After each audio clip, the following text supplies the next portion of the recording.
Hi, this is Dennis with Second Chance Tackle, and today we're going to finish a reel project that's been around for a while. You may have seen it previewed on my shop projects, recent arrivals kind of a thing, about 3 weeks ago now. And the problem with this one was that this is a Penn 309. It's sometimes called the Super Peer. It's the largest in that 09 series. You have the 9, the 109, the 209, and the 309. 309 is the largest, and the 309 really is a super reel. It's for the time it was the predecessor to the Penn GS series, the 310, 320, 330 series. It was the strongest of the deep sea level line reels at the time, and it used Jigmaster gearing as opposed to the Long Beach gearing sets on the 209. So there was a lot going on with this reel. It's still a popular reel today, and John sent this reel in to me because when he got it, it was stripped of all of its level line parts. So that meant that there was a failure in the reel somewhere, and it was best at this point to replace those pieces and parts. I went to mysticparts.com. I ordered those parts, and now I'm going to show you how to put them together. So first and foremost, I already got ahead of myself here, but we'll take a moment here to show you what I've done so far. And we'll also take a moment to thank our first responders and essential personnel, those folks that are our local hometown heroes, helping us to combat this deadly coronavirus. Every day they're on the front lines, doing what they can medically or in their emergency response or essential personnel statuses to keep us out of harm's way, and your efforts truly are appreciated. So what I've done, there's a click ring. This is called the idler gear. It's a plastic gear. Now when I took the old one out, it had some chipped teeth in it, so I replaced it with a new gear. Next one up, interestingly enough, is this worm drive gear. And the first time around I thought that there wouldn't be a problem with this gear because it's a nice metal gear, and the metal gears will usually fail, cause the idler gear to chip teeth and fail rather than this one. So when I went and put that in, I put the idler gear in, the worm drive gear in, and I ran into a problem. It just wasn't connecting properly. It would get to a point, and that point, I guess I can do it here. You'll see all of a sudden, there it is right there. All of a sudden it's just not meshing properly. That's kind of hard to see maybe, but you can see how the teeth are not aligning right here, right now. So what that meant was that there was extraordinary wear on the only part of the level line feature that was left in the reel. Kind of unusual, but I've seen odd things from time to time, and that certainly ranks among the odd ones.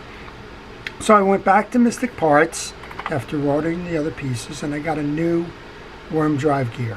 And right away, as soon as you put that in, you can notice the difference in the diameter of the reel. That's how much it was worn, maybe a 32nd of an inch, but that's what's causing this one to hang up when you think you've got it right. So what I did was I put the grease onto the back of the worm drive gear and onto the teeth of the worm drive gear, and then inserted it over the little burring cup stud that's there. Now when I turn this, you'll see we have a nice free and efficient driving of that gear. Okay, so that's the drive side.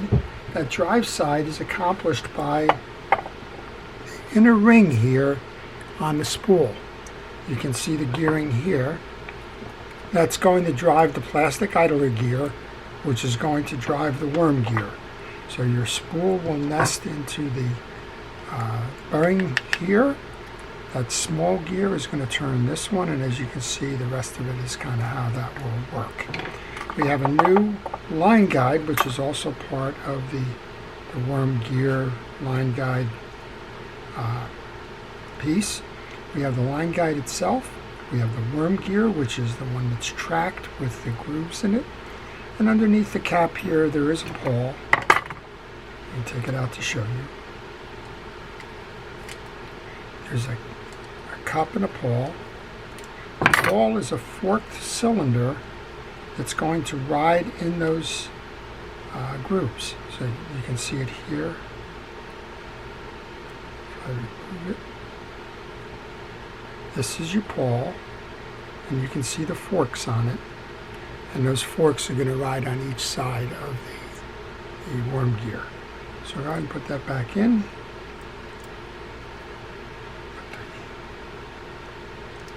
Go ahead and tighten up that cup. Now when you're doing your routine maintenance on this reel, make sure that you go in there and you adjust the pawl and you oil it and clean it. Because if you don't, it's going to trap the dirt and eventually it's going to break down. Alright, line guide, this is the front side. And if you happen to have removed this bar and you're wondering which side goes where, the one that's got the squared shoulders on it is the one that's going to fit into that worm gear. You can kind of see from the back here, but that's how it's going to fit. It'll only be on that side. The other side's going to be a round side. So if you happen to have removed the shaft and maybe you even installed it backwards and you're trying to figure out why it's not working, you have the square cut shoulders on the wrong side of the reel. Alright, so how do we install then? So first thing we do is we grab the screwdriver here because this groove is out a little bit. Now I normally like to do this from the other side of the reel, so I think I'll do just that. I'm going to remove the cup side.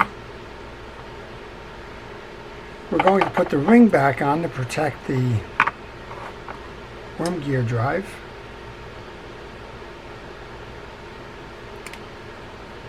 And we're going to take the side plate assembly after having greased that internal bearing, and we're going to load it up and align it with the cross posts.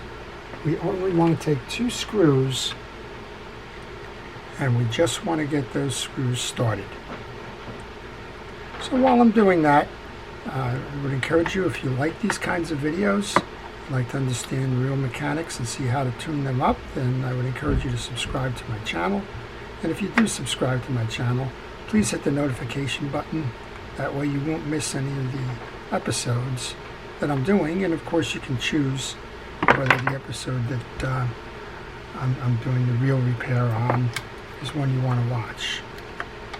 I do an awful lot of them. I do freshwater. This one's a saltwater one. I do bait casters and spinning reels.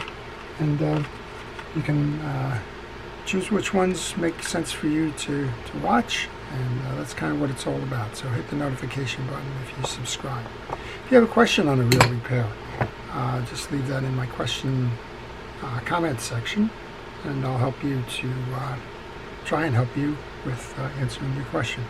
Alright, we have the line guide, and we have the line guide shield. The line guide shield is next. You left that side plate loose because you need the clearance with these side studs to get them into the case. So we're going to load to one side. Those 2 studs belong in those little pinholes.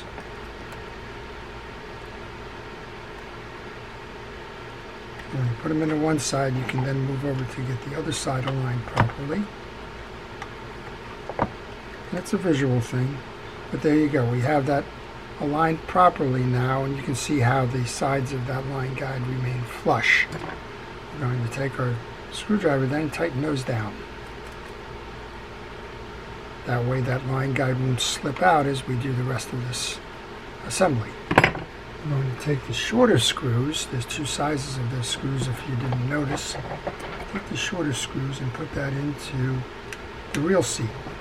They're shorter so that they don't stick out the other side of the reel seat and grab line while you're reeling in. There's 2 short ones, they go there. And then we have one more cross post screw on the cross post below here. So go ahead and put that in. Once we've established that, the only piece that's loose, or should be loose, is this one, because we may need to adjust the hold on this one. So to install your line guide now, you've removed the left side holder, We put it in and pass it through so that we have the clearance. We tuck the tip of that line guide into the crossbar, and then we hold for the mating with that worm gear drive. Keep your pressure on there, and you just heard it snap in so that the shoulders have been aligned properly. We then take our side plate holder, bearing I believe. Get a little bit of grease in there and load this in. Now you may have to play around a little bit. It might not be square when you're starting. So usually a visual will show you that it's high or low and help you get centered. Here we go. Now I know we're centered here. And then the last part you want to check, this one's coming out, which means that the bar here is not set properly. So I'm just going to back this off a little bit. And you're going to rotate that bar down just enough like that to grab the tip so that the tip does not come out. When you've rotated it down to that point, you want to tighten that back up. And at this point, you give the reel a spin.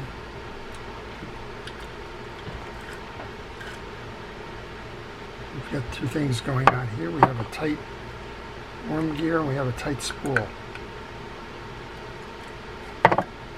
So I've over tightened that little thumb screw just a bit. Hold on, back that off just a little bit, and there you go. So that's your line guide assembly, how to do it on a Penn 309. The other processes are very similar, and that'll help you to reinstall yours on any of the Penn series of level line reels. So I hope you've enjoyed that. If you did, please like it. Please stay well. If you know a first responder, thank them. And if you are going fishing, I wish you the best of fishing luck. Please stay well, stay healthy, and stay watching. This is Dennis with Second Chance Tackle. Have a great day.